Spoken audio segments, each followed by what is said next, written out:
Champions were added to Destiny alongside Shadowkeep back in 2019, and from the very start, the reception to them was less than ideal. From a player point of view, they only existed to slow down players and force them to run specific weapons so that they could be stunned. At the time of their introduction, it was not possible to stun them with elemental burbs like we can today, so they really did affect what weapons you could or couldn't run. While that was annoying and certainly wasn't fun, it wasn't the end of the world. At most, you simply had to swap one of your weapons to counter a champion. You could also, if you wanted to, take down an unstoppable champion without stunning it. The same cannot be said for barrier and overload champions because they regenerate their health, but unstoppables do not. Stunning them just removes the damage resist that they have, so then you only had to worry about covering two types of champions. Now what if I told you that Destiny Rising, the gacha mobile game by NetEase, somehow reinvented champions, but made them so much worse? Introducing Shinkas, the next step in enemy evolution. Literally. Shinka means evolution in Japanese, which is a little funny considering the game is made by a Chinese studio, but Shinka sounds cool I guess, so what does it matter? What isn't cool though is why Shinkas are bad. There are 4 types of Shinkas, and each has a shield which can be broken in a different way.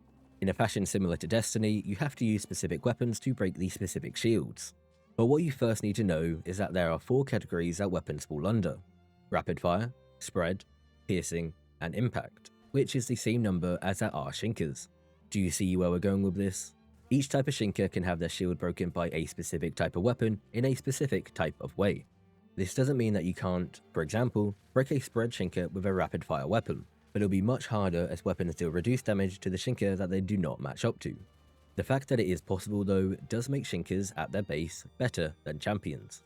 But what actually makes them worse is that characters in Destiny Rising can only use 1, or depending on the character, 2 types of weapons, meaning you will likely have to play a different character if the activity you want to play is both time-based and has a Shinka with a weapon type that you don't have. For example, my main is Estella, and she uses a pulse rifle and machine gun, both of which are rapid fires. That's just what she uses, and I can't change it at all because that's how characters are designed in Destiny Rising. They're only able to use certain types of weapons. What that means though is that on Estella, I can only cover 1 type of Shinka, essentially forcing me to build up other characters, which requires a lot of resources, and maybe I don't want to do that. Maybe I want to play as Estella.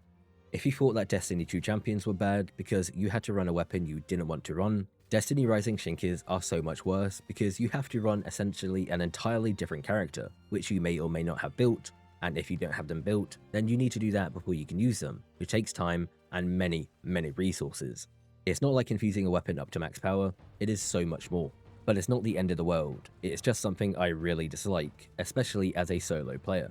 It isn't much of a problem in team-based activities such as raids, as the likelihood is that one of the other 5 players has a counter to a Shinka that you do not. That is going to be all from me, thank you for listening to me ramble, and as always, thank you for watching, have a great day.